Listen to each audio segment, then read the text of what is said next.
बात करते हैं अंता की जंग की। तो अंता उपचुनाव में बंपर वोटिंग हुई है। अंता में कुल 80.32% मतदान हुआ है और 42.42% पुरुष मतदाताओं ने डाला है वोट। और बात हम आपको बता दें, यानी कि 78% महिला मतदाताओं ने वोट डाला है। ईवीएम में कैद हुई प्रत्याशियों की किस्मत। बीजेपी कांग्रेस निर्दलीय प्रत्याशी के बीच टक्कर है। 14 नवंबर को यहां पर उपचुनाव के नतीजे आएंगे। तो बीजेपी कांग्रेस निर्दलीय प्रत्याशी के बीच टक्कर है और 14 नवंबर उपचुनाव के नतीजे आएंगे। आपको एक बार पुनः बता दें, अंता उपचुनाव में बंपर वोटिंग। अंता में कुल 80.32% मतदान हुआ है और बता दें आपको कि 82.42 पुरुष मतदाताओं ने डाले हैं वोट। वहीं 78% महिलाओं ने अपने मताधिकार का इस्तेमाल किया है। ईवीएम में प्रत्याशियों की किस्मत कैद हो गई है।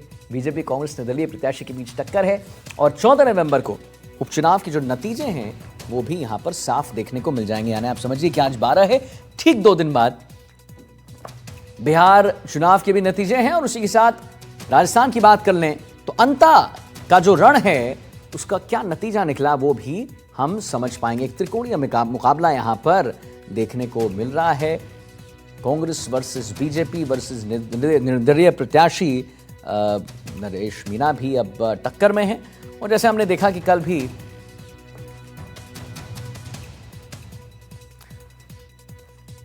और इस खबर पर और जानकारी देने के लिए हमारे रेजिडेंट एडिटर हर्षा कुमारी सिंह जुड़ गई हैं और ब्रजेश जी भी हमारे साथ जुड़ गए हैं। हर्षा मैम, तो एक कहीं ना कहीं इसे एक हार्बिंजर ऑफ होप माना जाए, अच्छी बात है। 80.32% मतदान हुआ है और देखा जाए तो हर्षा मैम कहीं ना कहीं महिलाओं ने अपने मताधिकार का प्रयोग इस बार ज्यादा किया है। कैसे देखते हैं, आपका आकलन क्या कहता है मैम? बिल्कुल जी देखिए, बिल्कुल जो हाई वोटिंग हुई है वो उससे साफ है कि ये त्रिकोणीय मुकाबला है, क्योंकि सब कैंडिडेट्स ने जोर लगाया है और सबको बड़ी मात्रा में वोटर्स को वो बाहर खींच के लाए हैं, उनको रिक्वेस्ट करके लाए हैं।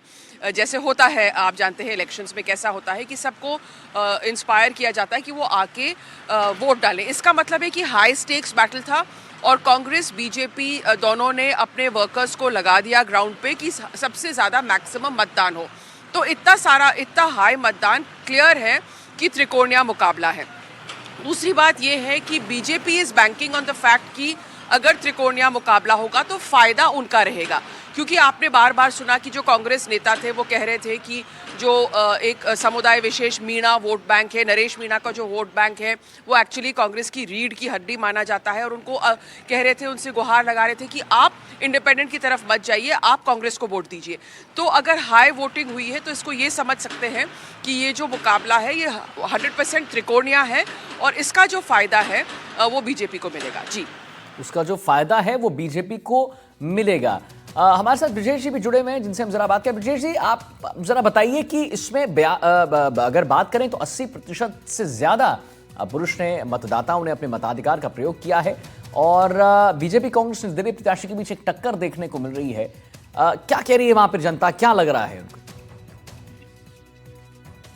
बिल्कुल, विधानसभा के उपचुनाव कल समाप्त हो गए हैं और जो कांग्रेस से प्रमोद जन्भाई और भारतीय जनता पार्टी से मोहनपाल सुमन और निर्दलीय प्रत्याशी नरेश मीणा के बीच में ये कड़ी टक्कर देखने को मिली। हालांकि जो मतदान हुआ है वो 80% के लगभग मतदान हुआ है और महिलाओं ने इस मतदान में बढ़ चढ़ कर भागीदारी निभाई है। दूसरी ओर देखा जाए तो ये मतदान हालांकि शांतिपूर्ण तो संपन्न हुआ है, लेकिन 14 तारीख को परिणाम आने के पश्चात ही ये पता चल पाएगा कि कौन विजेता रहेगा। कौन विजेता रहेगा? हर्षा मैम, वहां की जनता का क्या कहना है? जैसे कल आपकी रिपोर्ट हम अपने दर्शकों को दिखा रहे थे, जहां पर आप एक ऐसे गांव में गई थी, ऐसे डिस्ट्रिक्ट में गई थी जहां पर लोगों ने कहा कि हम अपने मताधिकार का प्रयोग नहीं करेंगे। आपने उनसे भी बात की, नरेश मीणा से भी बात की, वो वहां पर पहुंचे हुए थे। तो क्या अंततोगत्वा उन्होंने अपने मताधिकार का प्रयोग किया?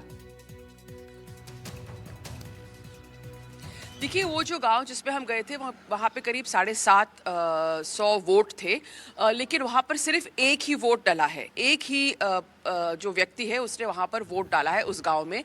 और उनकी शिकायत ये थी कि उनका जो रास्ता है गांव से जो शमशान की तरफ जाता है, बारिश के टाइम में पूरी तरह से वो पानी के अंदर आ जाता है और बारिश नहीं भी हो तब भी उसमें इतना मुश्किल है उस रास्ते से निकलना कि उनको एक्सेस टू शमशान भूमि बिल्कुल ही बंद हो गया है। साथ ही वहाँ पे चरागाह भूमि है, लोगों के खेत हैं, वहाँ लोगों का वहाँ पर आने जाना रहता है। तो बहुत इंपॉर्टेंट है गांव के लिए वो रास्ता, और इसलिए उन्होंने बहिष्कार किया था कि इस बार हम वोट नहीं डालेंगे, इस तरह से कि वो उनका लोगों का ध्यान उस तरह पर आकर्षित हो। वहाँ पर जो वोटर्स हैं ज़्यादातर वो बीजेपी कांग्रेस के वोटर्स थे, लेकिन नरेश मीना ने वहाँ पर जाके राजनीतिक फ़ायदा जरूर उस सिचुएशन का उठाया, और उन्होंने अपना एक बताया कि किस तरह से जो है इन लोगों की अनदेखी हो रही है। लेकिन जो हमने ज़्यादातर जो बूथ्स पे जाकर लोगों से बात करी, तो उससे क्लियर है कि ये जो मुकाबला है अलॉन्ग ट्रेडिशनल ट्रेंड्स हैं। जो कांग्रेस के वोटर्स हैं वो ज़्यादातर कांग्रेस को ही वोट डाल रहे थे, जो बीजेपी के वोटर्स हैं वो बीजेपी को वोट डाल रहे थे। नरेश मीना की एंट्री ने एक वर्ग को ज़रूर अपनी तरफ आकर्षित किया था। तो ये जो वोटिंग पैटर्न रहा है, एक तो एक टेस्ट है भजनलाल सरकार की लोकप्रियता पर, दूसरी ओर वसुंधरा राजे और दुष्यंत सिंह ने जिस तरह से ये पूरा जो चुनाव है अपने हाथों में लिया। वसुंधरा राजे ने एक्चुअली पूरी तरह से जो चुनाव का जो इलेक्शन का मैनेजमेंट है उन्होंने संभाल रखा है। तो कहीं ना कहीं अगर बीजेपी उसमें जीतती है तो ये श्रेय उनको भी जाएगा। जी चलिए, बहुत बहुत धन्यवाद करेंगे मैम आपका। हमारे रेजिडेंट एडिटर हर्षा कुमारी सिंह जी को आप सुन रहे थे, और ब्रजेश परेता भी हमारे साथ 12 से जुड़े हैं। बहुत बहुत धन्यवाद मैम एक महत्वपूर्ण जानकारी देने के लिए।